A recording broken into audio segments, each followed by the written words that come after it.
नमस्कार, शीतल रेसिपी मराठीमध्ये तुमचं स्वागत आहे। आज आपण कढी कशी करायची ते बघणार आहोत। त्यासाठी लागणारं साहित्य पाहूया। इथं मी 2 वाट्या ताक घेतलंय, इथं बेसन घेतलंय 1 चमचा आणि इथं 4 मिरच्या घेतल्यात आणि 4-5 लसूण पाकळ्या घेतल्यात। आपल्याला इथे जिरं लागल, मोहरी आणि इथं तुम्ही पाहू शकता मी इथं मेथ्या घेतल्यात आणि लवंग घेतले 4 आणि मिरी 4 घेतलेत। तुमच्या आवडीनुसार तुम्ही जास्त कमी जास्त तुम्ही करू शकता। लवंग 2 घ्या, मिरी 2 घ्या वगैरे। आणि कोथिंबीर लागल, मीठ लागल, हळद लागेल आणि आपण तुपाची फोडणी देणार आहे आज, आणि हिंग आणि मीठ। आता आपण हे वाटण मिक्सरला वाटून घेऊया, मिरची आणि लसूण। इथं तुम्ही पाहू शकता मी इथं मिक्सरला मिरची आणि लसूण छान वाटून घेतले। ते आपण आता आपण काय करणार आहे, बेसन ताकात घालणार आहे आणि छान मिक्स करून घेणार आहे, म्हणजे त्याचे गुठळे राहिले नाही पाहिजे अजिबात। छान मिक्स करून घ्यायचे। इथं मी ताकामध्ये मस्त बेसन छान मिक्स करून घेतलेलं आहे। आता आपण त्याच्यामध्ये अर्धा चमचा हळद टाकू, अर्धा चमचा हळद, आणि छान मिक्स करून घ्यायचे। छान मिक्स करून घ्यायचं।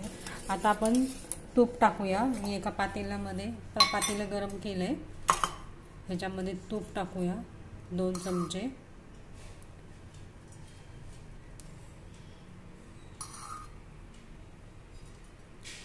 तीन 4 चमचे जरी तुम्ही टाकले तरी चालेल तूप।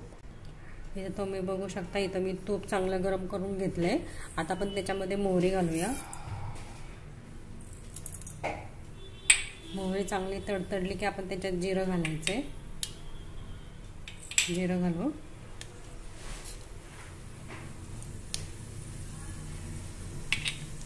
आणि मेथ्या आणि लवंग आणि मिरी हे घालणार आहे। मेथ्या कमीच घ्यायच्यात, जास्त पण नाही, नाहीतर कडू होईल कढी। छान फुललं की त्याच्यामध्ये आपण मिरचीचा ठेचा केलता ना, मिरची आणि लसूण त्याचा घालू आपण मिरची ठेचा। छान मिक्स करून घेऊया।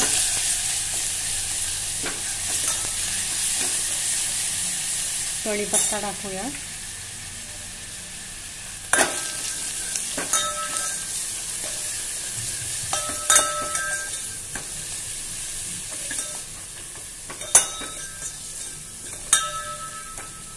हिंग टाकू थोडी,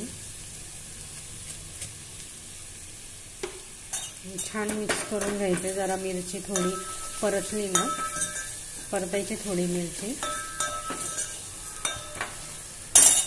पाहू शकता मी मिरची छान परतून घेतली आहे। आता आपण त्याच्यामध्ये ताक टाकणार आहे, बेसन मिक्स केलेलं। छान मिक्स करून घ्यायचंय आणि थोडंसं पाणी घालायचंय, जास्त पण नाही, थोडंसं पाणी घालायचंय। इथं थोडंसं पाणी घालणार आहे मी। चवीनुसार मीठ टाकायचं आपल्याला, आणि छान उकळी येस्तोवर आपल्याला हलवत राहायचं।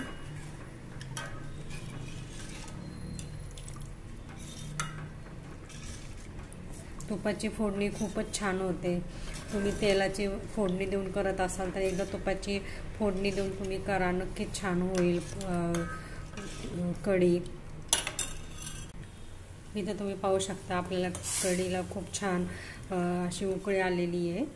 हे छान शिजू द्यायचंय, बेसन टाकलंय ना आपण त्याच्यामध्ये, त्यामुळे छान शिजू द्यायचंय। अजून 2-3 मिनिटं तरी शिजू द्यायचंय।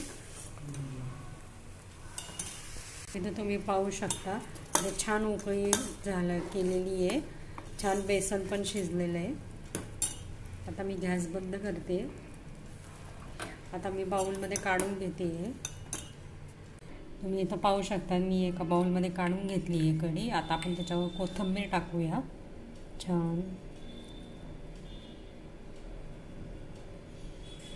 खूप छान होते ही तुपाची फोडणी, वास तर खूपच छान येतोय।